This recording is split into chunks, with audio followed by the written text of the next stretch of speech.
Hi, good afternoon. A very warm welcome to everybody. Thank you so much for joining us. My name is Dilum. I'm a program manager at the Lien Centre for Social Innovation. So here at the Lien Centre for Social Innovation, we are a think and do tank powering positive social change in Singapore and beyond. We're hosted by the School of Social Sciences at Singapore Management University, and it is our absolute pleasure to kickstart our very first Changemakers Café.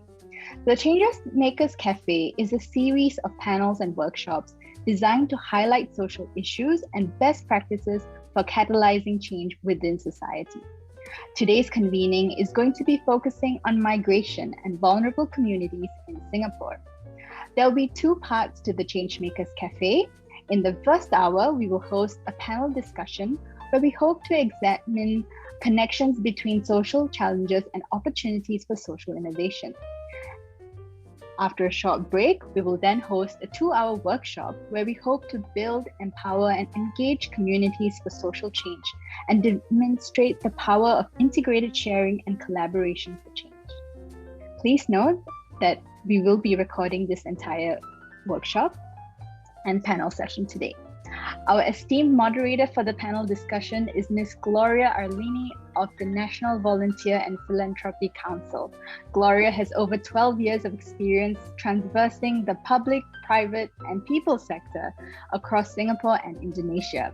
She is currently the Deputy Director of Strategy and Policy at NVPC, where she heads up NVPC's foresight and scenarios portfolios, as well as collabs, an initiative to convene multi-stakeholder collaboration to address today's complex social issues. Without further ado, I welcome Gloria to introduce our panel and kickstart today's convening. Thank you. Gloria, please. Hi there. Thank you very much, Dilum. Hi, good afternoon, everyone. How's everyone doing? Thank you so much for joining us today. So my name is Gloria Arlini from the National Volunteer and Philanthropy Center, and I am deeply, deeply honored to be moderating today's panel with 4 very distinguished gentlemen who are experts in their various fields. So when the Lien Centre approached us a few months back with this topic, migration and vulnerable communities, we thought the invite couldn't come at a more opportune time. In NVPC, we have a saying, don't waste a good crisis. Well, not original saying, but we kind of like that saying. Crisis period certainly warrants that heightened attention, right? The adrenaline rush, emotional high, operational wizardry. And this was really when the migrant workers issues sprung into public consciousness in Singapore back in maybe February, March 2020, at the outset of the circuit breaker period. Of course, today with the vaccination rate going up, the numbers in the dorms under control, we are no longer in the thick of that crisis relief phase, and often attention dies away.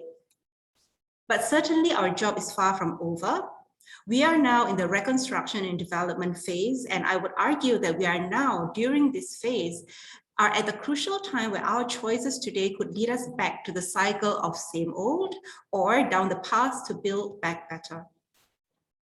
So over the past few months and year, as you would no doubt have noticed, the tonality of the conversation around the migrant worker space has shifted. In the earlier days, we were talking about ensuring food, ensuring masks and personal protection equipment provision. We talk about containment measures in the early days. And these days, I think we're talking more on safer and more humane transport. We're talking about mental health resilience for the migrant brothers. We're talking about resilience needs, new dorm standards, even rethinking labor supply for key industries like construction, marine shipyard, and process industries. So these are all very exciting opportunities for us to architect and implement new direction for the migrant workers landscape in Singapore. But of course, the issue of migrant workers and migration at large is a complex one. Multifaceted, defying easy answer by any singular actor. I think all the stakeholders in the space can attest to that. It is important that we ask the right question in order to arrive at the right solutions. So for NVPC, we are advocating the city of good, where essentially people, organization, leaders like yourselves give the best to others, regardless of the specific community that they're supporting.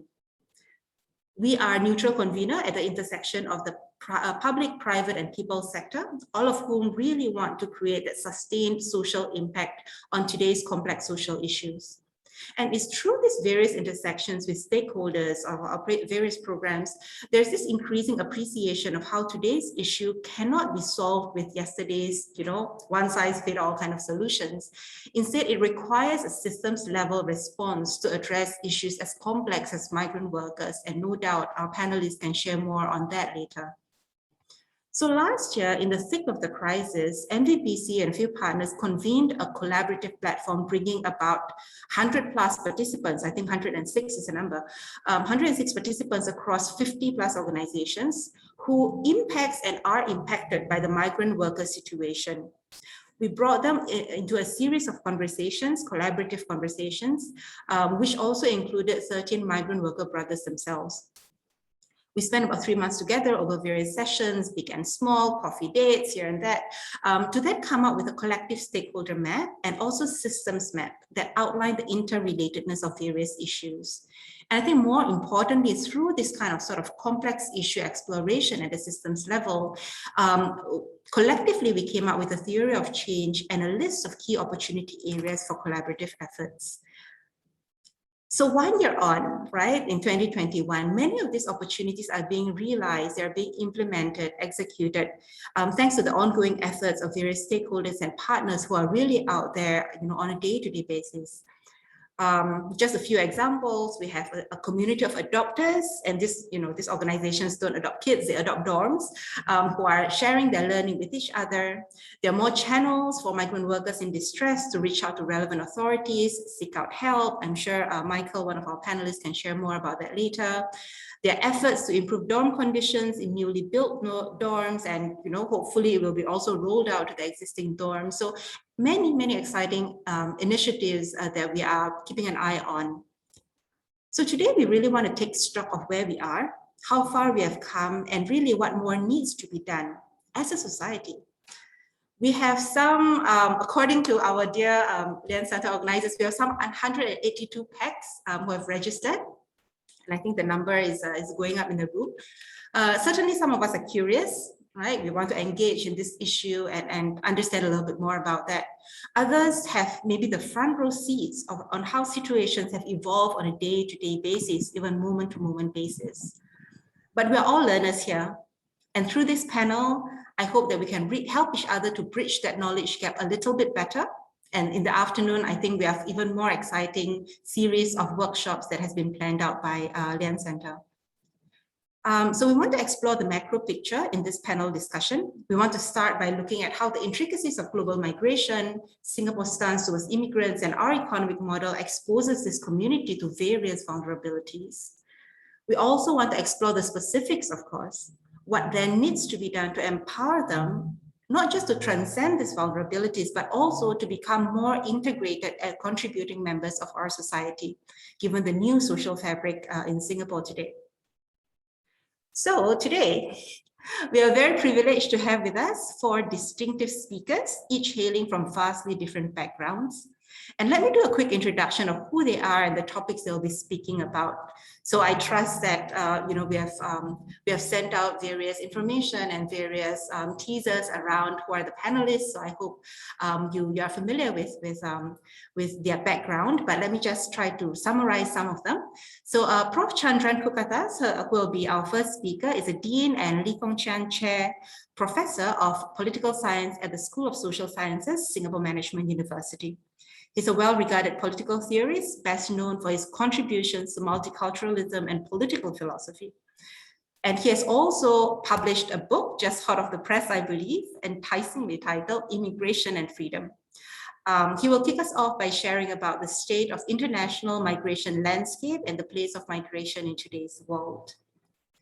The second speaker is Matthew. Dr. Matthew Matthews is the head of IPS Social Lab and the principal research fellow at the Institute of Policy Studies. Often sought for his views in the space of social policy, racial relations, immigrant integration, he will bring us to the Singapore context. So how the migrant worker community shape foreign local integration, racial relations in Singapore today, and maybe even what is the nature of this vulnerability in the Singapore's context, Singapore's current social fabric. Rounding us as the second half of the panel will be the double bill of Michael and Bernard. Michael Chia is the Executive Director of HealthServe, a non-profit organization dedicated to providing healing and hope to migrant workers. Bernard Menon is the founding Executive Director of the Migrant Workers Centre, a joint initiative of the National Trades Union Congress, NTUC, and the Singapore National Employers Federation, SNEF. Both gentlemen have worked with migrant workers extensively, not just in their current role, but also throughout their careers. And I really can't think of better experts to share with us the reality of the migrant worker situation on the ground today. So they will speak about their respective works to empower the migrant workers to reduce the vulnerability brought about by migration, and more broadly, what can the community do to support the migrant workers in our midst? So I believe Michael will speak first, followed by Bernard, and then we will close it with a more free-flow discussion. So that should bring us to the last 15 minutes, if my timing is correct, and I will then moderate a short Q&A segment among the panelists, guided by questions from the audience, from yourselves. So for the panel discussion, as we only have about 35 minutes for the sharing, I would invite each panelist to please keep the sharing succinct, so we can be sure to cover the breadth of topics in time. Maybe at this time, can I check, Dylan, if we already have Prof. Chandran with us? Yes, we do. Okay, perfect. So without further ado, may I invite Prof. Chandran Kukatas to kick us off? You have 8 minutes, Prof. Prof, please. Right. Well, firstly, thank you very much for inviting me and having me here. Let me say at the outset that I'm a migrant worker. I'm a migrant worker currently in Singapore. Before this, I was a migrant worker in the UK. And before that, I was a migrant worker in the United States as a professor of political science in the University of Utah. And before that, I had emigrated to Australia from Malaysia. Now, in all these places where I've been a migrant worker, I've gone to places to do jobs where they couldn't find a local to do what they wanted. And that seems to be the case with migrants everywhere. But obviously, when I use this term migrant worker, it has a very different meaning. Here in Singapore, we distinguish between migrant workers and expats. So the language matters. Okay? And what I want to do today to introduce this subject is talk a little bit about the language and the meaning of immigration, because it does make a difference. If we want to understand the situation today with immigration, we need to understand a little bit about what this means. And I think it's important to start with this because it's not actually quite as straightforward as one might think what it is that an immigrant is. You can look up the topic of immigration online or go to any one of thousands of books on this subject, and you'll find a definition of one sort or another, which is used to count the number of immigrants in the world. And you'll usually see something that says there are about 120 or 130 or 140 million immigrants in the world. But what exactly does that mean? Because when you're counting immigrants, what are you counting? Because you aren't counting something that's a natural kind. Okay, it's not like you're going out there trying to count rocks or trees. You're counting people, and you're distinguishing them on the basis of some characteristic, but it's not a natural characteristic. You're not looking at their hair color. You're not looking at their size or weight. You're not looking even at their religion.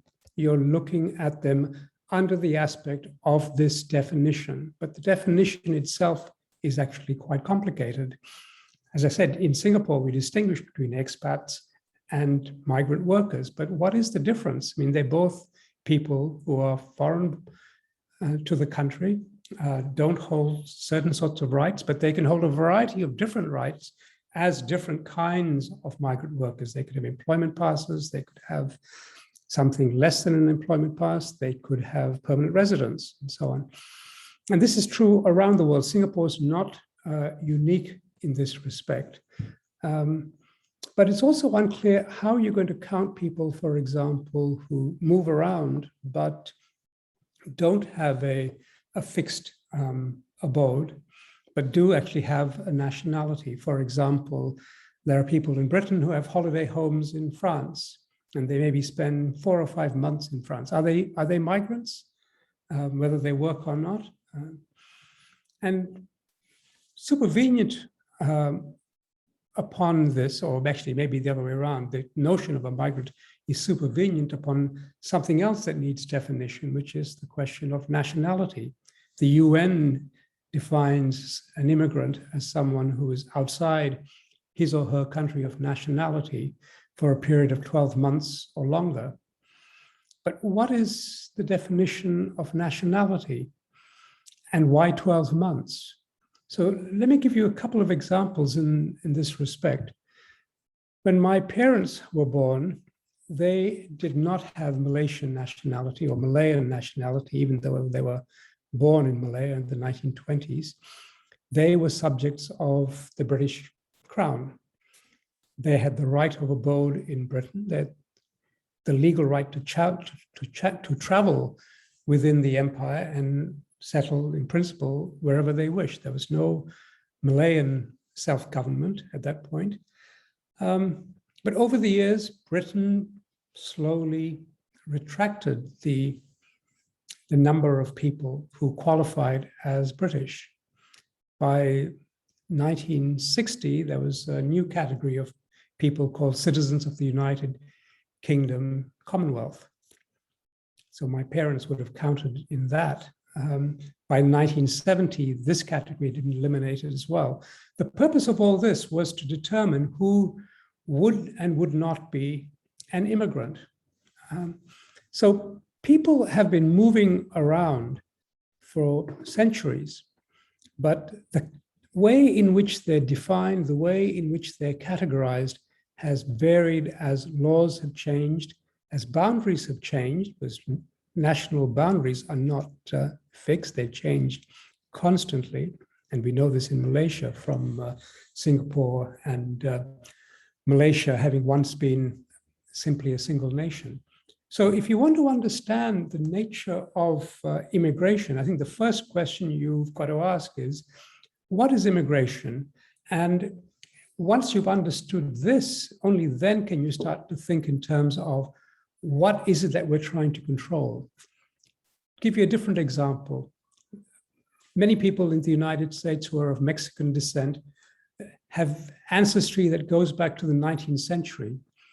They didn't move to the United States. The United States border moved into Mexico and incorporated them.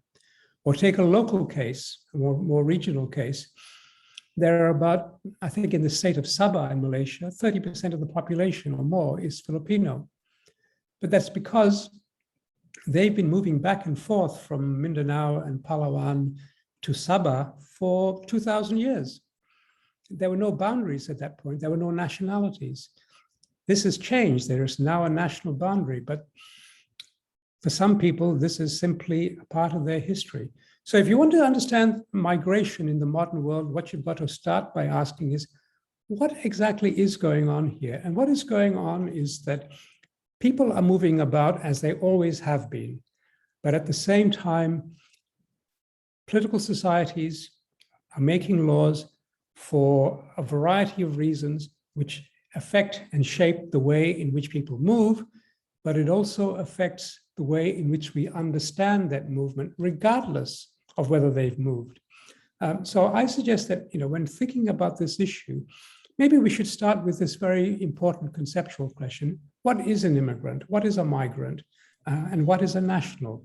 Okay, I leave it at that because there are other people who want to contribute to this, and maybe we can come back to this later on in the discussion. Thank you. Thank you so much, Prof. Chandran, for kicking us off on that note.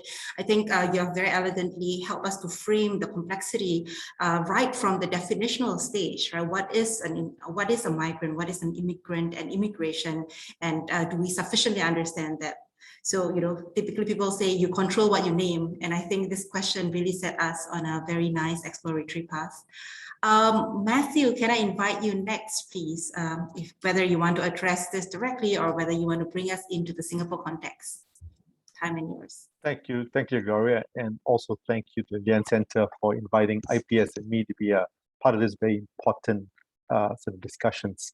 I want to talk a little bit more about the perceptions prevalent in Singapore on migrant workers, and of course how that itself creates or accentuates a vulnerability. It is true, as Prof. Chandran has mentioned, that classifications, categorizations, they do lead to different kinds of perceptions. And if you think about how migrant workers are perceived, categorization does explain some of that. But at the same time, you also have to think about that sometimes pre-existing prejudices leads to how states devise classification regimes. The presence of lower skilled migrant workers has always been contentious in Singapore. If you look at it historically, go back to the 70s, 80s, you already know when the government is bringing in more Malaysians to work in Singapore to augment the labor force here, there were concerns, substantial concerns. Mr. Lee spoke about that.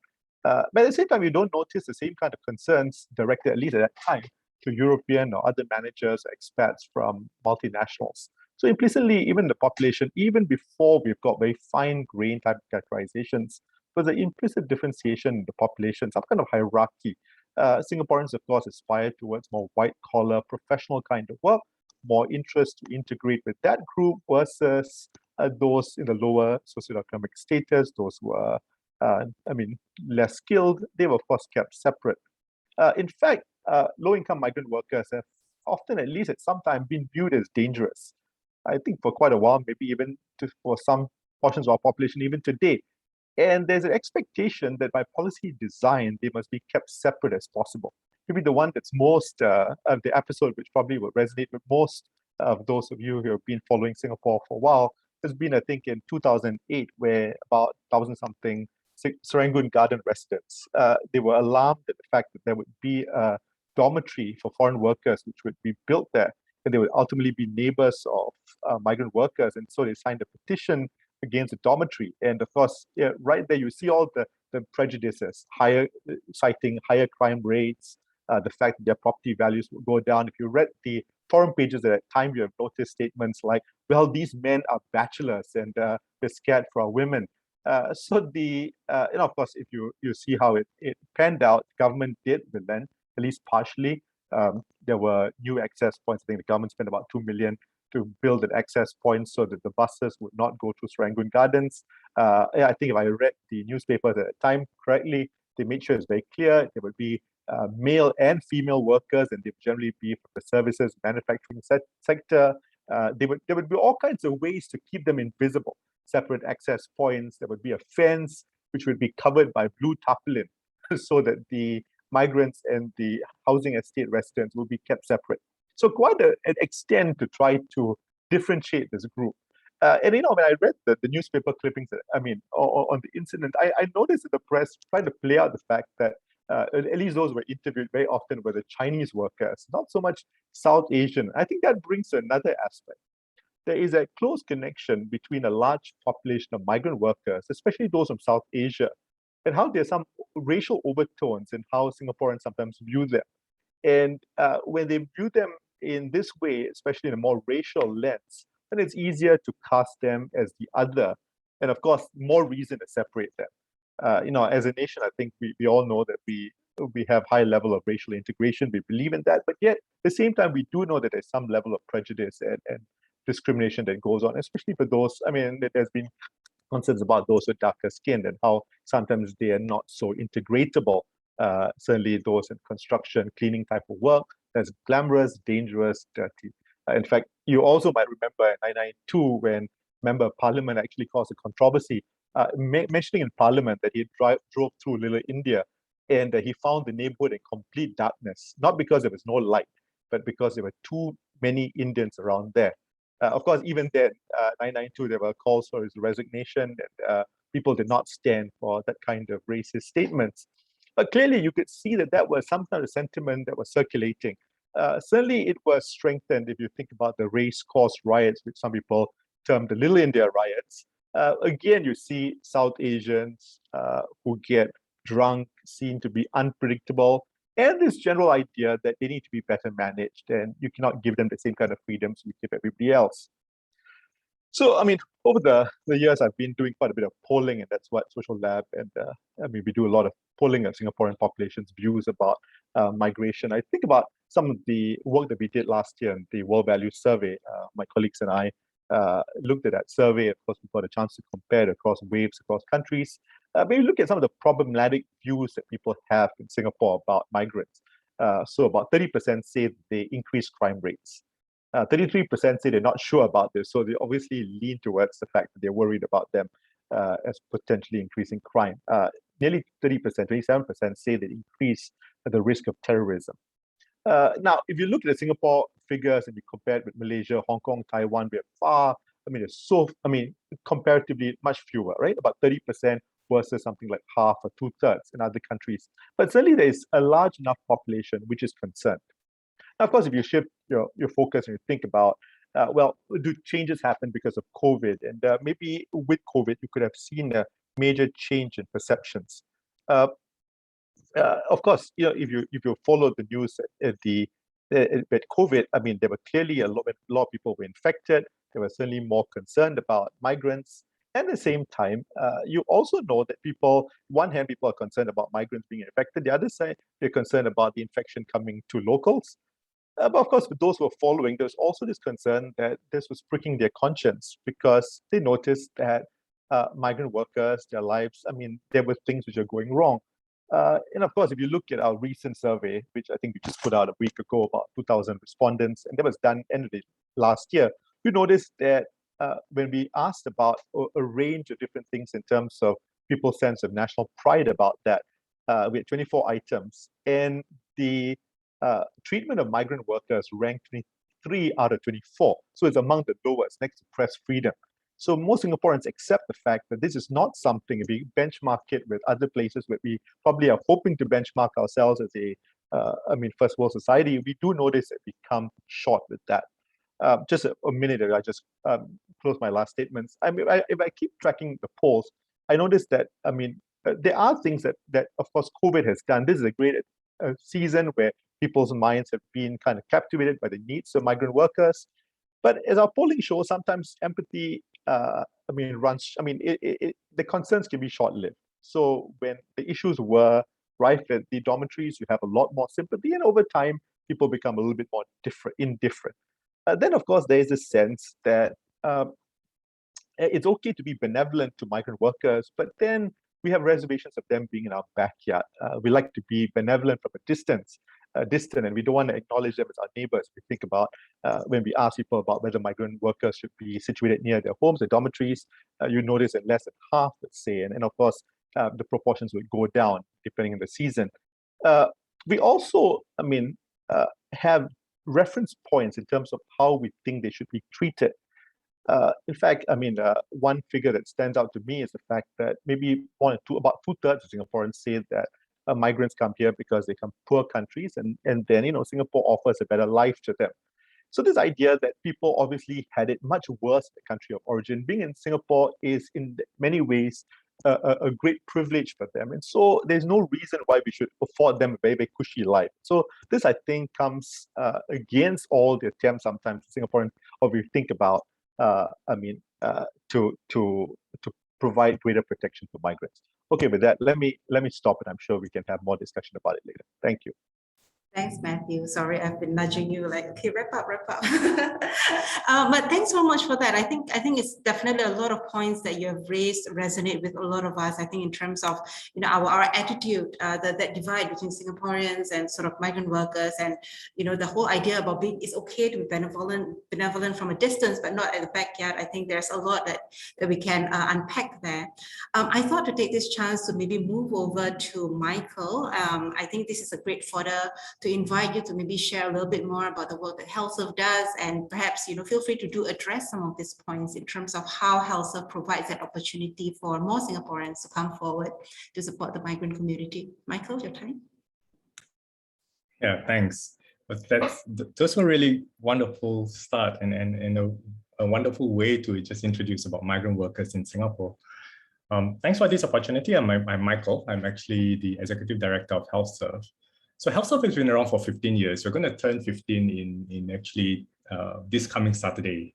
So we're reaching a teenage year. So being a teenager, I think we are more aware of surroundings, getting a little bit naughty at times. The board of directors are just trying to get their hands, hold stronger on us. But what we believe in HealthServe, we believe in a society where every migrant worker lives a life with dignity.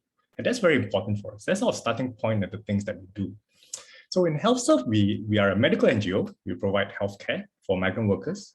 And to classify, we actually provide healthcare to low-wage migrant workers. And we actually seek to heal, we seek to inspire, we seek to bridge communities. So I think these are the key areas which I think has been spoken about, something which is very passionate and we are very passionate about. The COVID-19, with all the challenges, one of the silver linings of COVID-19 is actually shown a spotlight about the plight of the migrant workers within Singapore. I think people suddenly realize, oh wow, there's a large community behind our backyard, and that, well, life is not all that pleasant or good as what people think. And so what do we do about it? So most Singaporeans will do few things. One is they see from afar, they read this and try to understand circumstances, situation. Some actually just come in and provide financial aids or so on and so forth. Some actually come on board with us and volunteer with us to go to the dormitories to seek further. We encourage people to just not just give, but to come and be involved, be engaged. We believe in a platform. We open up to be platforms of conversations between the worker as well as Singapore communities.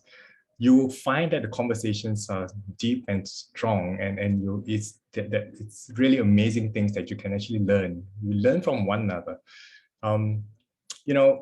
We often think that we have things to give to the community, but actually during our time when we serve, we learned a lot more. We reaped so much more from the benefits. And I think breaking down the walls of interaction doesn't have to be a big action. We start by being willing, next by being available. And then after that, you just learn about the culture, the language, and you get to see a different people group that you've never realized has been living with us, amongst us for such a long time. I've been engaged with migrant work for over 10 years. And I'm still learning so much about the culture, the beautiful culture of the different nationalities. And you don't have to go very far to just understand perspectives, understand what matters to them. And so this is where I think, what HealthServe really holds dearly. So we don't just provide medical care, we provide a holistic healing care for a migrant worker and the society. So we always encourage everyone, and anyone who wish to come on board can come and join us. And I'm sure Bernard, he has a lot more to share, and I'll probably pass the time to Bernard to share more about MWC as well. Thanks, Okay, Michael. Over to you, Bernard. Okay, thanks, Gloria. Hi, everybody. I'm hoping everybody can hear me. Okay, great. I also want to thank the Lien Centre, all the joint organizers and partners of this conversation for inviting me to contribute. I'll just quickly introduce the Migrant Workers Centre. I think, Gloria, you already did 80% of the job at the outset. So the MWC was started up in 2009 by the National Trades Union Congress and the Singapore National Employers Federation. And given our two big parent organizations, I think it's not any wonder why we have always approached migrant worker issues from an employment lens rather than a social or any other kind of a lens. even though I didn't want to use COVID-19 as an excuse, I think I have to make a distinction here. Prior to COVID-19, what we found was most migrant worker needs, wants, pains, issues could be, well, almost completely addressed because they surrounded employment-based challenges, and as soon as you solve the employment issues, you tend to, have a happy worker, and then you can go ahead to continue working or what have you. I think over the 10 years we've been in the environment working with migrant workers, I think the way to classify the Migrant Worker Center is that we're very operational, very on the ground. Up until maybe a few months ago, and that's also because HealthServe has started up their own, we operated the only 24-hour distress line for migrant workers in Singapore. And we not only operated the distress line 24 hours, we operated the distress line in the native language. So while it looks very sophisticated from the outside, you have just many multilingual people running around in the back room. So, but what that was able to do for us was to, that aside from all the other assistance work we provided to migrant workers, whether they come through our Facebook, social media, when they come and visit our help centers, what have you, was it allowed us to build a certain level of credibility and trust with the migrant worker population that we serve.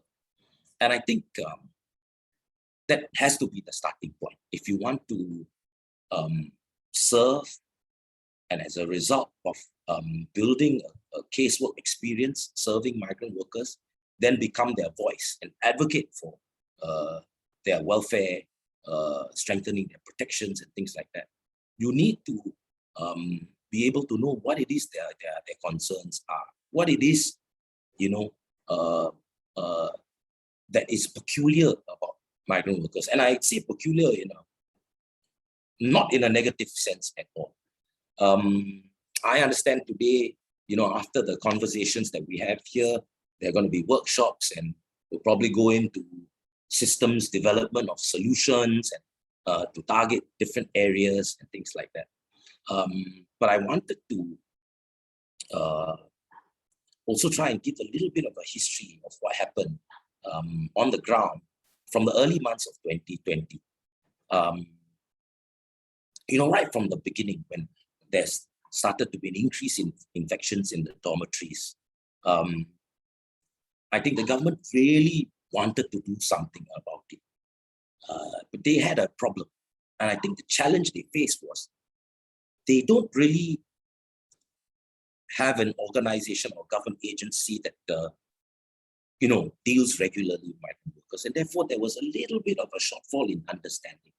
And so they had to call upon people in the environment, like the Migrant Worker Center, like HealthServe, and then try to cut short this learning curve so that they could then offer proper solutions. But of course, in that period, while they were learning, things could have been messy at some times. And then you had these complaints about food and people not understanding. So just give you a very simple understanding. Rice. Government was providing food to the dormitories. But Indian workers are used to bone rice, which is parboiled rice. It's not just a preference, because the rice is parboiled, wetter, softer, it is easier to digest. But the Indian workers are used to that kind. So if you suddenly give them short grain rice that all of us eat, for example, what you have is an increase in number of cases of stomach upset, right? So I think the only reason why I say this is because when you go on to the workshops later, I think it's important to first have a good lay of the land. And there are certain myths that Singaporeans assume, right? For example, Matthew has already mentioned some of those. Indian workers are prone to being alcoholic or, like to drink. And then, the behavior is not so what. And these are all myths. I think Michael will also confirm that in our experience, all these stereotypes and things like that. I think if you want to come in to properly engage and solution for what you say is a vulnerable group, you need to remove all baggage and come and talk about this. And I think I just wanted to add one last point. Matthew had also mentioned, 1992, and then, about the MP and 2008, things like that. And I think that's also good to set a little bit of a stage. We've actually come a long way from those, what I would say, dark days.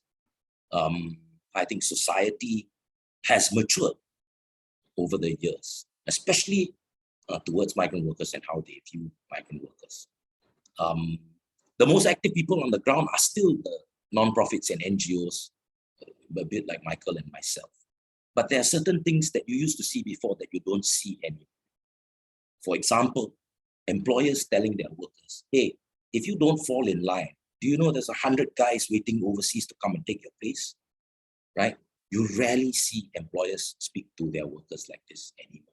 And I think that is a product of the maturity of society, so that employers don't play this threatening game with their workers anymore, especially today. Because like it or not, COVID-19 has brought us into a situation where there is an acute shortage of workers. So something we've been advocating for, employers should care for their workers. You must discharge your responsibilities and then go beyond that to build loyalty with your migrant worker to the firm, so that, he doesn't buck and run at the first sign of danger. I mean, that would have been common sense to someone like me. But because of the acute shortage today, what we're actually finding on the ground is that when it comes to migrant worker employment, it has now become an employees market rather than an employers market. And then in terms of actions and behaviors, you now see employers going out of their way to show their workers that there is value in working for me and staying with me. And what that means in terms of practices on the ground is that employers are reviewing their practices. They're treating their workers a lot better. There are so many things that, nonprofits like Michael and myself would have had to come in and do previously that now there's no need to, because the employers will say, we will take care of it. Don't worry. It's our worker, we will take care of it. And I think ultimately, to me, that's a sign. We're by no means there yet. We've not arrived, right? But, having been in the environment and worked with migrant workers for now 20 over years, I really feel that I'm really hopeful. I think we've been progressing along the way. Now we've had COVID, which, Gloria, you said, this is the season, this is the opportunity, this is when the iron has been heated up, and I think it has resulted in certain changes which I have so far seem to be indicating to me, and I'm hopeful that will be quite fundamental changes in not only how we view migrant workers, but the behaviors of Singaporeans when interacting with and treating migrant workers also. So I'll just stop there. I think I've spoken a lot already, and I think we can open up for a conversation. Definitely. Thank you so much, Bernard. And thanks, gentlemen. Thanks for all the very varied view, but somewhat, I think we are building on each other's arguments. And Bernard, thank you so much for closing on such a hopeful tone. I would like to invite all the participants to share your questions, your comments. We can make use of the chat group. I think you can just drop a note there and I'll try to pick that up. Or just raise your hand. I think there's a raise hand button. So I might need the organizers' help to maybe just help to spot whether there's any questions among the participants. There we go. Please share them in the chat. So while we wait for the rest of the audience, we will warm up and think through the questions. Maybe I'll kick us off with some questions and some observations from the earlier sharing. I really am curious in terms of what would be the most exciting or encouraging development that each of you have seen today. I think there are a lot of, even this year alone, right? I was just looking back in the past few months. I think there are a few announcements with, the new standards for dorms that's been rolled out. I think HealthServe and Migrant Worker Center, you talk about, the 24 hours crisis helpline, many other conversations, even if they're at a pilot stage. Which one of these would be the most exciting one for you, and maybe share a little bit more about why you think that's promising? You want to go first, Mike? Sure, thanks. Actually, all the new programs that we have been running has been exciting. But what I think struck me was as I mentioned, we've always championed engagements and championed conversations. And there were a lot of people who actually came alongside with us, not just to our office or recreational centers, but together with us to the dormitories. We actually conducted lessons, classes.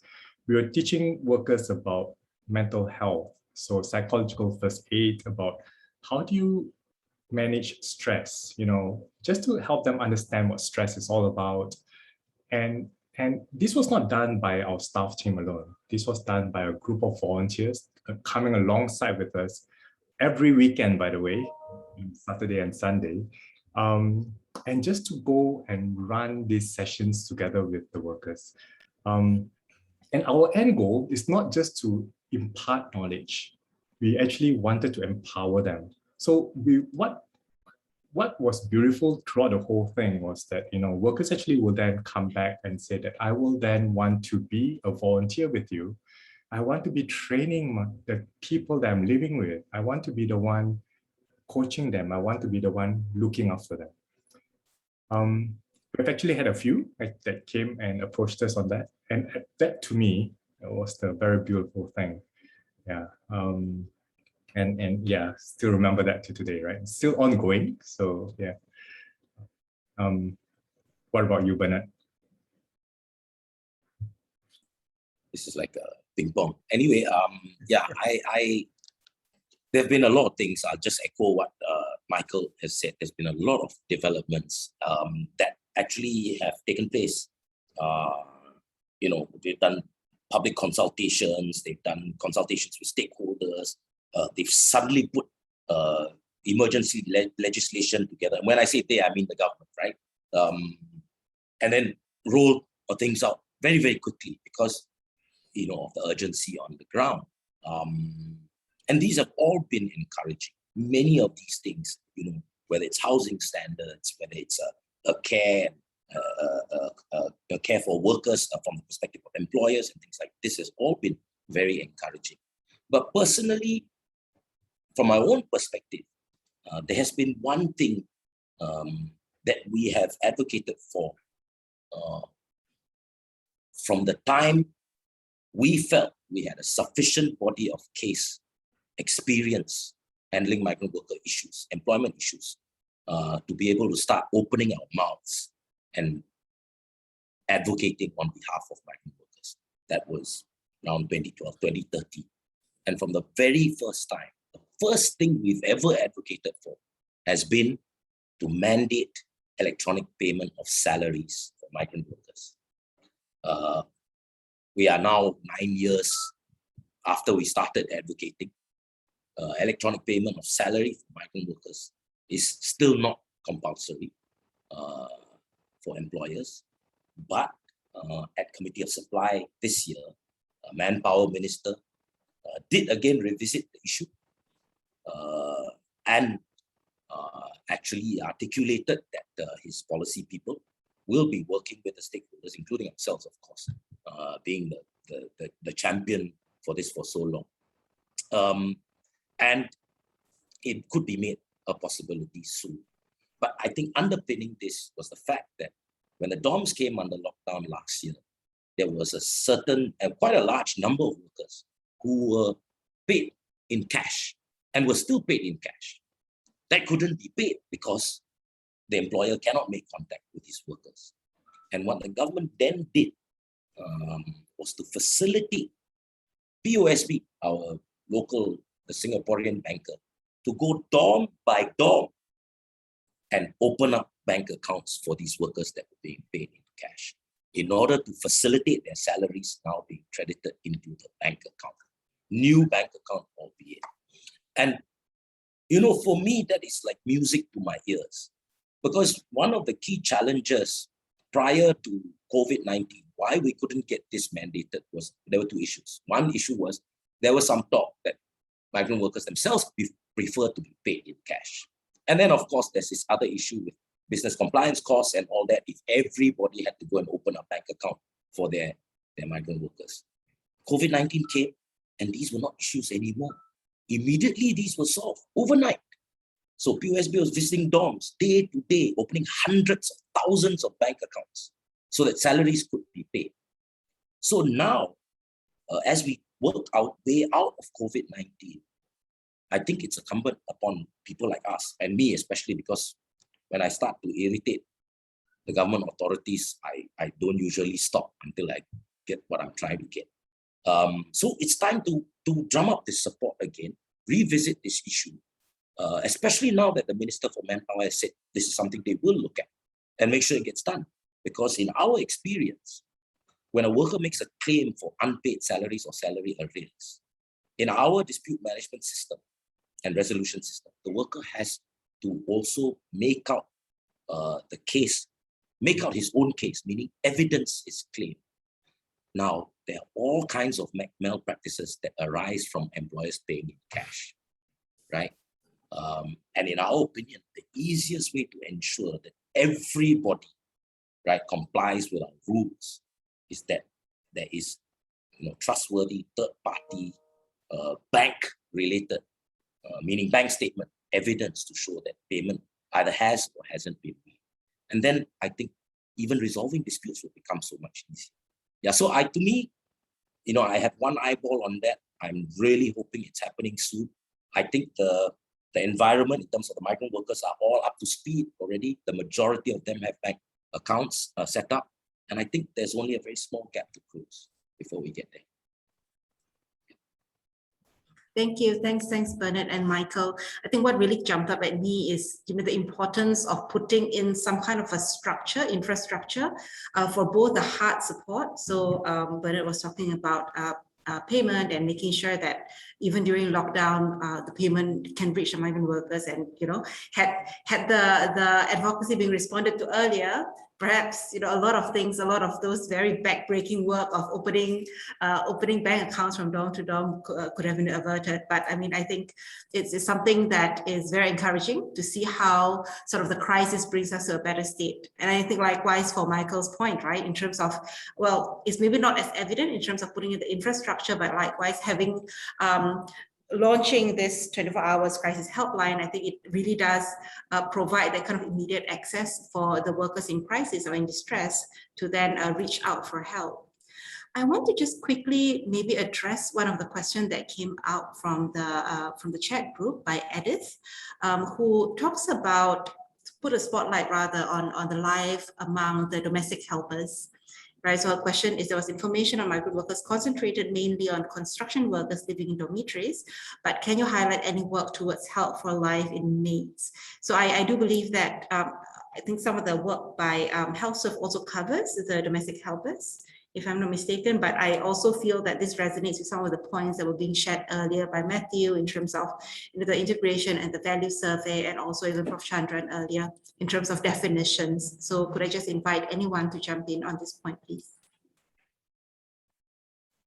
No, I think definitely in terms of the fact that domestic work, today that need to ensure that abuse is prevented, by ensuring that a domestic help gets to a medical practitioner who would be asking questions about abuse. I think some of these things are probably helpful. We don't really know how it will pan out later and whether employers will find all kinds of ways around it. But I think that there's at least some understanding or acceptance that we need to do. We take special care to watch the welfare of those who live inside homes, and sometimes it's much more easier to kind of cover up many of the things that go on. So I think that's been something that I think that's a good step, good direction. Yeah. I think one point that ought to be recognized is that the precariousness of the situations of some people, this includes domestic help, but also to some extent people like construction workers, is in fact the position they find themselves given the kind of migrant rights they hold in the first place. They become more vulnerable because one of the risks they face is simply deportation. Now, every migrant, whether in one category or another, faces that to some degree. But when you combine that with a loss of mobility within the country, because your employment is tied to a particular employer, then there's only so much that one can do to protect such people. I think it's still important to do as much as possible, but one shouldn't lose sight of the fact that the kind of background rights you've got make a big difference. It makes a difference to whether you can say to your employer, well, I'm leaving. I'll go somewhere else. If you haven't got that freedom to leave, then you will be in a precarious position. It may be so much so that you can't even report poor behavior because the price of that may be too high to pay. If I may also, the NTUC also operates Centre for Domestic Employees, which I also oversee. And I think the two professors have already kind of like stated what the key challenges would be in protecting domestic workers, especially because they have a very peculiar employment situation. You live with your employer, so essentially it's going to be very challenging to say what the basic minimum standards are in terms of hours of work, what is normal time, what is overtime, whether overtime is payable and things like that. And usually on top of all that, you have the added complication of this is actually your house and I'm an outsider, and we have many instances where we hear that although there is no abuse, domestic workers may feel very isolated, lonely, issues like that. So at the CDE, what we've done is like a befrienders movement. We have a pool of ambassadors also that goes out and makes friends with these people, and just someone to talk to, and shoulder to cry on, things like that. But I think on a policy level, during this period, it just so happened that there were one or two quite egregious cases of physical abuse. One that actually resulted in a domestic worker passing away. And as a result of that, I think there is a renewed effort and zealousness on a government policy level to ensure that some of the processes we have in place to essentially combat and these practices and also surface high risk cases early so that something can be done. They are tightening up on that. So I think Matthew spoke about new instructions to doctors that are carrying out the 6-monthly medical examination for domestic workers. There are new instructions now that the employer cannot be within the consultation room while the examination is taking place. And I think they've also changed the process by which the doctor must report to the ministry so that action may be taken even where there is a suspicion that at least the ministry can come in and engage with the employer. The other thing that the Centre for Domestic Employees does is carries out the first-time interview for domestic workers. So what you may not already know is there's been an interview in place for all domestic workers that are newly arrived in Singapore within 6 months of employment. And it's like an onboarding interview, but it's also trying to get a sense of what life is like inside the home. Are you okay? Are you coping well? And things like that. But what that tends to provide is the opportunity to detect some of these cases early also. So if the domestic worker seems very withdrawn, for example, or you speak to her and she's very hypersensitive, for example, then we can ask those extra questions. And the ministry has recently made an announcement that by next year, 2022, the frequency of these interviews will be increased. So every newly arrived worker can expect it to be interviewed by the Centre for Domestic Employees on behalf of the Ministry of Manpower at least 2 times within their first year in Singapore.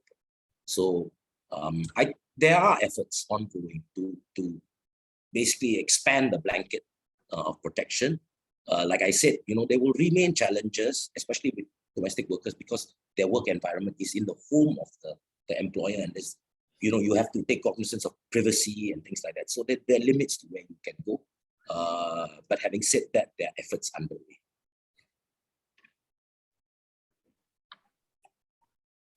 So allow me to just round up all the sharing. I think, definitely positive efforts have been made. HealthServe don't really support domestic helpers directly. The people group whom we serve are more the male migrant workers, more on the construction, marine shipyard, and the process sector. But we do get and receive requests for help.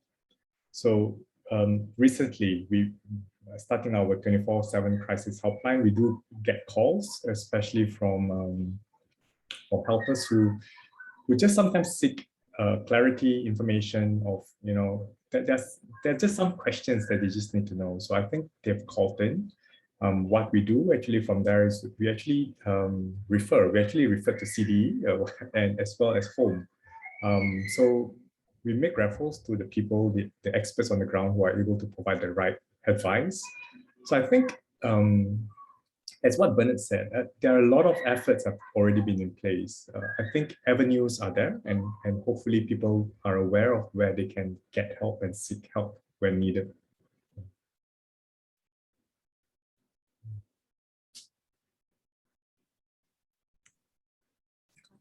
Thank you so much for that response. I think we might have a couple more questions that we can address before we have to wrap up the forum. So one question comes from, actually Shamil and Alan who allude to similar points, right? I think around the idea of double standards of sort of migrant workers versus everyone else, pretty much, right? Normal workers, Singaporeans, however we might call it. I think this could also hark back to the earlier point that Matthew made in terms of, that kind of distance, right? That maintaining certain kind of distance for whatever reason, right? It could be because of the notion of self versus other. It could be, that lack of trust and, hence that lack of ability to empathize. So maybe you can speak a little bit more in terms of the application of what seems to be a double standard, especially on various areas such as lorry transports and all that. I can just jump in very, very quickly about lorries transport. Well, one, I think I'm glad that I think there's been more discussion about that matter, more debate. It was in Parliament this year. We do hear again, I mean, it's very sad whenever you hear about migrant workers being killed as a result of being in the back of lorries and obviously don't have the kind of safety measures in place. I mean, it's still, I guess there's no clear sight right now whether there'll be clear legislation about that. But one, glad at least following that situation, then there were quite a few companies which have really started moving their workers on buses. I think they're setting up good example. I think that's something that's very, very helpful, right? Because people are not going down to the lowest denominator of cost and saying, well, you know what, if every other company treats them like cargo in the vehicle, they'll do the same. No, I think some people are some companies are doing good, right? They recognize the fact that they need to value workers, give them the kind of dignity that's due to them, and of course afford them proper transportation. I think it all speaks back to, you do have that group of Singaporeans who, as I mentioned, the benchmark of comparison is really what they had in their own country. So everybody's quite familiar with how transport goes in South Asia, for instance. There are a lot of people who get onto a vehicle. They may not be as safe, and so they say, well, they're a lot more safe compared to where they came from. But I think we really are lowering ourselves by judging ourselves on a much lower standard than we should. Being a lot more developed, having a lot more means, I think it's probably time for, civil society, the public, to really speak out about the fact that, I mean, despite the fact that there is business costs obviously associated with transporting workers in a bus, for instance, this is really the right thing to do, and we should aspire towards that and make that happen. Thank you. We share that there are some employers who have started doing so, and if you are of the position where you're able to influence or even make the change, we encourage this. We know of organizations and companies that actually made the change and actually reported back that no, there's not much of a change in terms of the bottom line. I know the cost, people are always worried about cost and all that thing.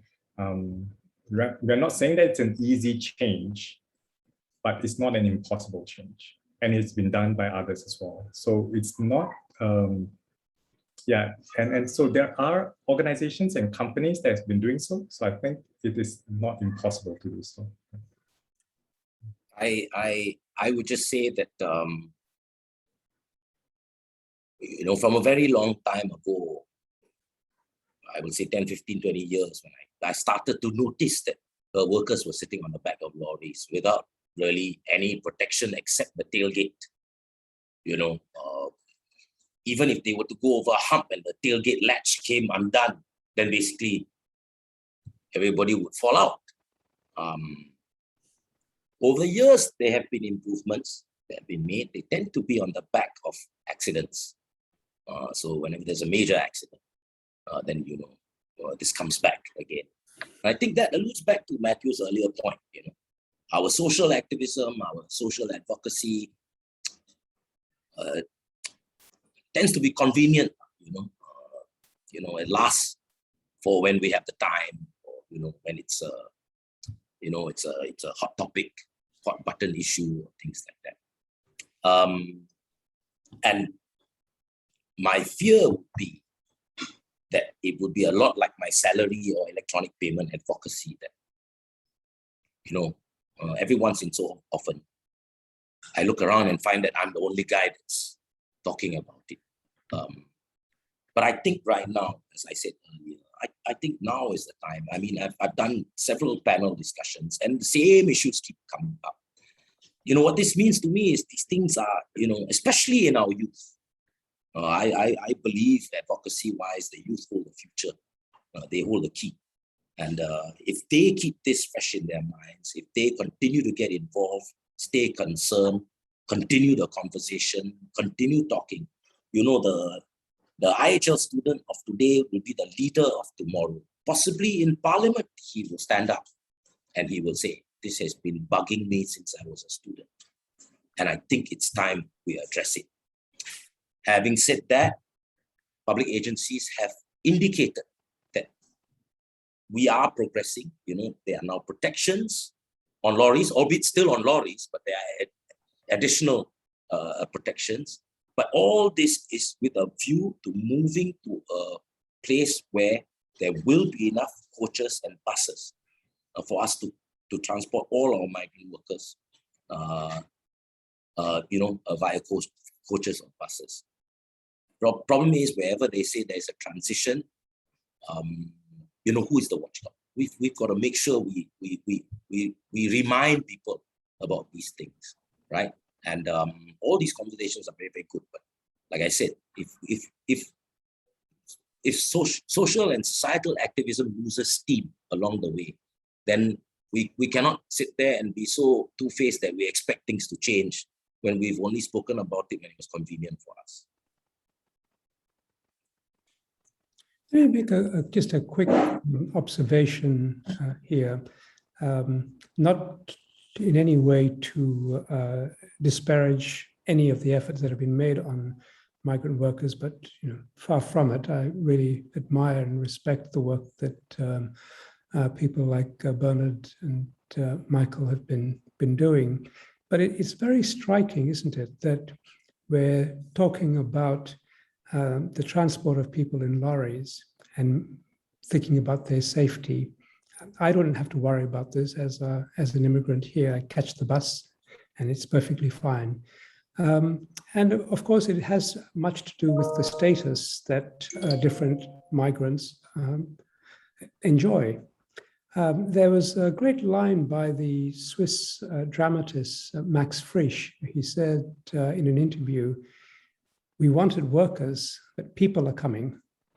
And of course, his point was that workers are human beings, but when we look to fill labor market needs, what we're thinking about are factors of production.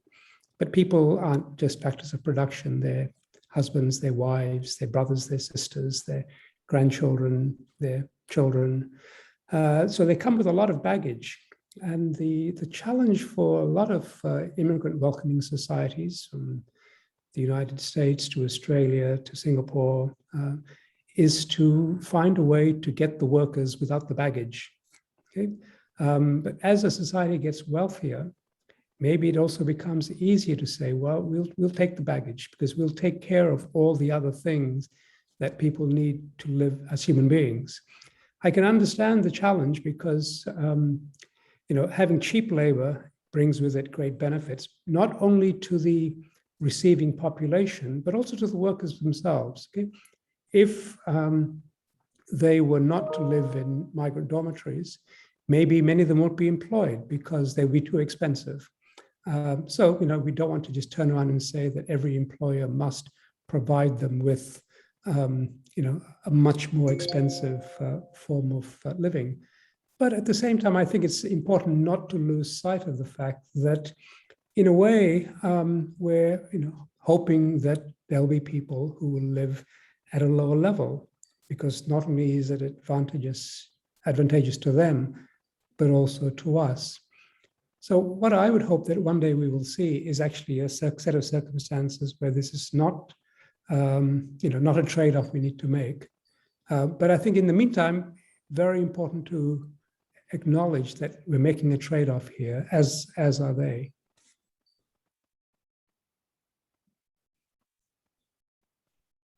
Thank you, Prof. Chandran. I think that line is so powerful. It really strikes me. We wanted workers, but people come.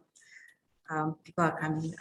So yeah, I think what I really take away from that is the importance of seeing this migrant brothers as a whole person, right? I think even the shift of the language during the collapse conversation that I alluded to earlier, I think there was a question even in terms of what is the right way of referring to this community, right? I think there's a perspective of like, should we call them guest workers? Of course, alluding to AGWO and their very good work on the ground. Do we call them brothers, which is like okay, maybe a little bit too close for comfort. So I think there are a lot of different interpretations, but yes, I think the whole idea in terms of recognizing that they are a whole person with a whole, with their whole history in terms of their life prior to coming to Singapore and their whole life ahead, even after they leave their current role in Singapore. I think there's a lot to be said in terms of how we as a society can also come in and support them. Just to pick up some points from Michael, Bernard, and Matthew's earlier sharing, I think what really comes to mind is the whole area around solutioning, right? So we spoke about sort of raising awareness and advocacy and how important it is to make sure that this is not just at the heat of the moment kind of thing, how to make sure that there's really a continuity to that. And maybe one whole idea around it is also the importance of collaboration, right? So if it's just one lone person advocating for something, and the whole world is kind of turning a blind eye towards it, then perhaps over time this person will lose steam. But I think the whole idea about raising the issue so that there's enough critical mass that it catches on, and hopefully it sparks some ideas of collaboration, which is also, kind of the main point of our discussion, our webinar this afternoon. Hopefully that leads us to a more positive path of creating a lasting social change. I don't want to belittle the importance of the whole point around watchdog or policing that Bernard raised. I think as much as we are hopeful to see organic ground-up solution, I think it is also equally important to make sure that, these are not just talk, right? It's not just ideas, because ideas are cheap, and somebody really needs to make sure that certain ideas are implemented and there's consequences right, for certain malpractices and all that.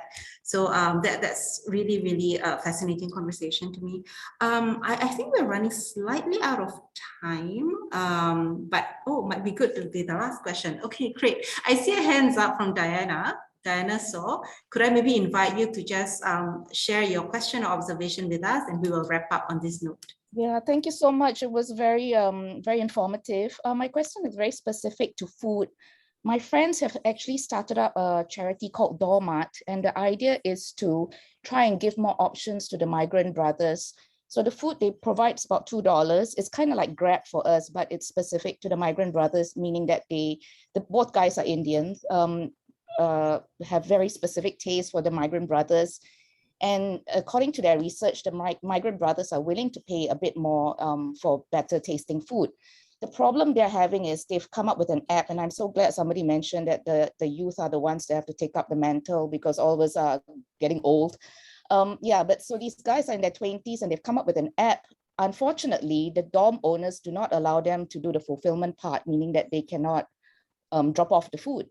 So we're wondering how to overcome this challenge, and also whether you think a central kitchen is a good idea, because as I understand it, the market's now very fragmented. Different dorm owners will outsource to different small kitchens, and food's actually very important because I'm speaking with some volunteers at HealthServe. Apparently a lot of the chronic illnesses stems from the poor diet. So that's where we're trying to approach things from. Thank you.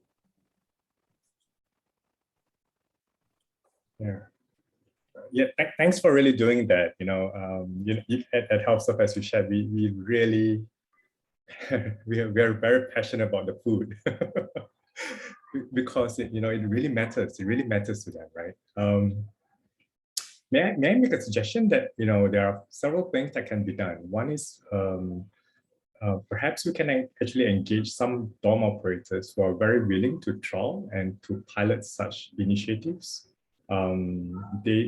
You'll find that some dormitories themselves, the larger ones at least, they have their own internal app that they have developed. So if they are willing, you could probably set your programs in there, your food ordering or whatever it is over there, and then that could work. But I would like to also encourage or maybe challenge a little bit to just think beyond dormitories. Currently in work site, I was talking to some of the employers. One of the key challenges the workers face is that they don't get good food during their meals and lunch. They eat at 9 a.m., they eat at 12 p.m., and then the next meal they eat is probably at 10 p.m. They don't get the 8 p.m. meal most of the time, right? So the lunch meal, it's really critical. It's supposed to be able to last them all the way to 10. And most of the time when you see the workers eat for lunch, it's just rice and gravy, and if they are able to, they'll add 1 or 2 meat, along with it. Something can be done. I think if you are keen to explore further, we are actually exploring what are the opportunities and ways to be able to bring a canteen model to work sites. That could be an option as well. Unfortunately, I would like to say this. Migrant brothers are not very good with downloading new apps. They shun away from it. That is not the way they usually use. The way we use apps are not the same as how they use apps. They don't go to Google to search for things. That's not the way they get information. Once they're very familiar with a particular app and they get information from that particular app, they'll go back to the app and just scroll up and down to find information over there. So it makes more sense to partner. It makes more sense to just go with those who are already established themselves rather than create new apps and then expecting the workers to really download the new app. Yeah, so. Actually, thanks, Michael. That was actually where it started from, when we found out that the meals were rancid by the time the migrant brothers got to eat at the construction sites, and it was very poor quality food. And we were coming up with ideas like even a cooler box to keep the food fresh, or a vending machine even. We explored many things, but I hear you about working with existing partners rather than, I guess, trying to come up with a completely new solution. Would love to hear from the other gentlemen. Yeah, if I may add, Diana, I'm all for this new idea, doing like a delivery type Deliveroo or Grab type thing for migrant workers. I just think that all this has taken place while there have been certain urgencies that needed to be addressed on the ground. And as a result of the urgencies, the market has become a little bit, it's very large, but very scattered. So actually, depending on which dormitory you are, which work site the workers work at, I think that determines where the employer goes to try and source more food. Because ultimately, to them, it's a matter of cost. So, I mean, they're not going to travel half the world, and if their delivery charges and all that, I mean, they always have to basically do their sums and see which makes more sense. If by riding on an online delivery platform, you're able to reduce all these costs, then my suggestion would be a lot like Michael. Because if you can provide the food that migrant workers need to have a square diet and things like that,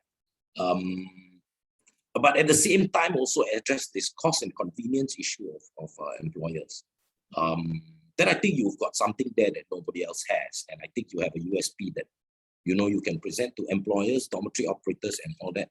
And even to dormitory operators, at the end of the day, it's going to be a matter of, okay, then how much do I have to pay, and things like that. Or how much do my tenants or my workers or my employees have to pay. I think that's a key issue. I don't really know very much about this idea, but I would say it's very difficult for an idea like that to be affected top down. So it's probably have to be ground up. So you would have to probably try and secure a business first, and then through business that you already have, try and make your point to other prospective buyers. So, yeah. Thank you, Bernard. Very encouraging. Okay, back to the drawing board. Thank you. Thank you, Diana. I think with that, we are slightly over time, so I'll draw us to a close. So really just thank you once again for all of you gentlemen and all the participants, all the audience actually for your thoughtful questions. I think if I may just quickly summarize, we started off with definitional questions actually on immigrants and immigration, and do we really know sort of who do we mean when we talk about migrants, right? And then Matthew's brought us through the broad brushstrokes of sort of the historical look of how the migration landscape in Singapore has evolved, and the whole perspective around attitudes based on the World Value Survey towards otherness that we see in migrants, right, warranted or otherwise. I think it was really, really nice to hear from Michael and Bernard in terms of the reminder of addressing the migrant workers as a whole person with dignity. I think we talk about how we can take care of their holistic well-being, be it in terms of ensuring the mental health, ensuring that we advocate for electronic payment mode. So I think that's really comprehensive in terms of our coverage. We even had some time to speak about domestic workers and how some of these are applicable or not. And I think what I really like is that hopeful tone from this whole conversation and the discussion afterwards in terms of how there are some baby steps that we're taking, right? Even now 1 year on, there are the encouraging steps in terms of employers being more responsive and taking on more responsibility to then extend that care towards the migrant workers in their charge. And yes, I think that whole tone around how more advocacy, more social awareness, and passing on the mantle to maybe the youth to see how this is an issue that we can continue to keep within our visibility and not, like how it was in the past in terms of it being in the blind spot of most Singaporeans. So thank you very much once again. I think it has been such a pleasure of moderating this conversation, and I'll pass the time now back to Dylan. Is that right? Thank you, Gloria. Actually, I'm going to pass it to my colleague, Alan. Alan.